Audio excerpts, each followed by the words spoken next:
일곤이쌤 5분 수업.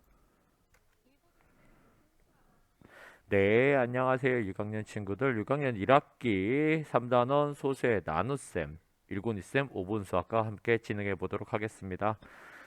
그럼 들어가 보도록 하죠. 자, 오늘은 3단원 소수의 나눗셈 마지막 시간입니다. 그래서 목의 소수점 위치, 내가 답을 구했을 때, 몫을 구했을 때 그 소수점 위치가 정확히 찍혀 있는지 확인하는 방법에 대해서 알아보도록 하겠습니다. 자, 문제를 볼게요. 교과서에서 가져온 문제입니다. 향초를 만들기 위해 향수 19.6ml를 4명이 똑같이 나누어 가지려고 합니다. 한 명이 가질 수 있는 향수는 몇 ml인지 알아봅시다. 라는 문제입니다. 자, 이 문제를 가지고 그 친구들이 문제를 풀었거든요. 교과서 보시면 문제를 풀었어요. 자, 그랬더니 슬기가 이렇게 얘기합니다. 19.6 나누기 4는 0.49야. 한 명이 가질 수 있는 향수는 그래서 0.49ml야. 라고 이야기합니다. 자, 여기 아주 슬기가 멋있게 얘기해요. 그랬더니 연수가 약간 이런 표정이네요. 근데 지혜는 옆에서 이렇게 얘기합니다. 계산이 잘못된 것 같아. 목을 어림하면 약 5니까 한 명이 0.49가 아닌 4.9를 가질 수 있어 라고 이야기하고 있습니다. 자, 슬기는 계산을 하면서 어떤 실수를 했는가? 어떤 실수를 했죠? 소수점을 잘못 찍었죠. 자, 몫의 소수점 위치가 정확하지 않았습니다. 그런데 지혜는 슬기의 계산이 잘못된 거를 어떻게 알았나? 자, 어떻게 알았나? 몫을 어림하면, 자, 중요한 말은 이겁니다. 어림했어요. 어림했더니 0.49가 아니라 얼마라는 거죠? 4.9, 5에 가깝다는 거죠. 5에 가까우니까 이거 5에 가깝다는 이야기죠.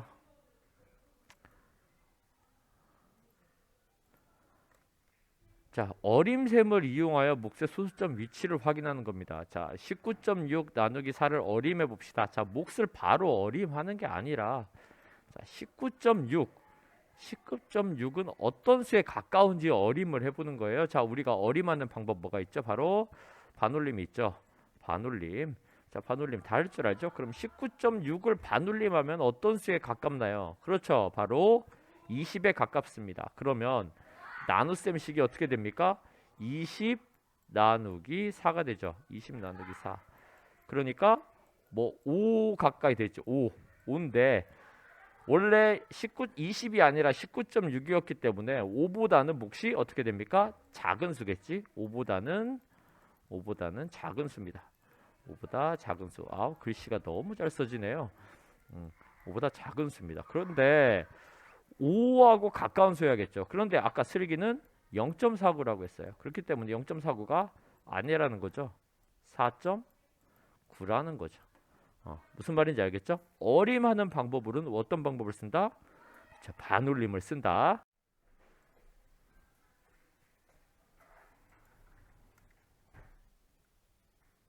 자, 그럼 문제를 풀어보면서 한번 소수점의 위치 찾아보도록 할게요. 자, 어림셈하여 목의 소수점 위치를 찾아 소수점을 찍어봅시다. 자, 역시 교과서 65쪽에 있는 문제입니다. 자, 문제 볼게요. 29.4 나누기 4.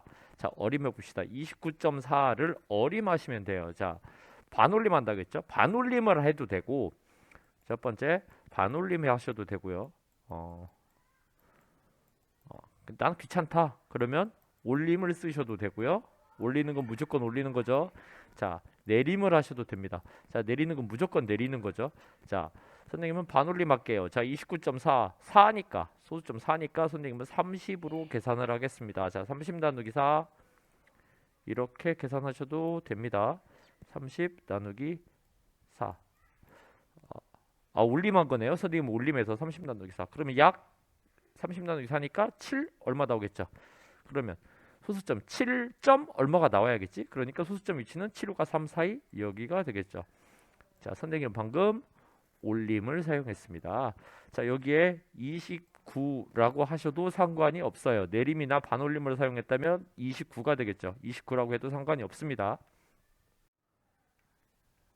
자, 어림셈어요. 자, 똑같이 이번엔 61.2 나누기 3입니다. 이번에는 선생님은 내림을 할게요.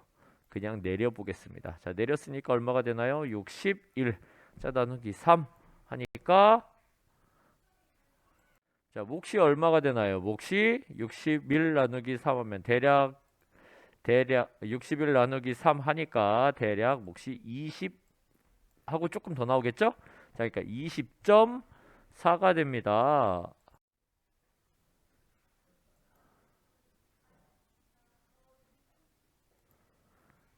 자, 20.4. 자, 이렇게 목의 소수점 위치를 찾을 때는 굳이 계산을 안 해도 되고 소수점 위치만 찾을 때는 반올림이나 올림이나 버림을 이용해서 계산을 해서 하시면 됩니다. 단 어떤 수를 반올림하고 올림하고 버려야 되나요? 나눠지는 수요. 나눠지는 수를 물론 지금 여러분이 배우고 있는 소수의 나눗셈에서는 나누는 수가 모두 자연수기 때문에 정확하게 안 해도 되겠지만 지금 우리가 나눠지는 수를 반올림을 하거나 올림을 하거나 버림을 해서 목의 근사값, 가까운 값을 찾아서 소수점의 위치를 찾으면 되겠습니다. 아시겠나요? 굳이 계산을 안 해도 되는 문제를 볼 때입니다. 아시겠죠? 자, 이렇게 하면 3단원이 모두 끝났고요. 다음 시간에는 3단원 문제 유형을 한번 확인해 보도록 하겠습니다. 그래서 3단원 단원 평가를 대비해 보도록 할게요. 자, 모두 수고하셨고요. 그러면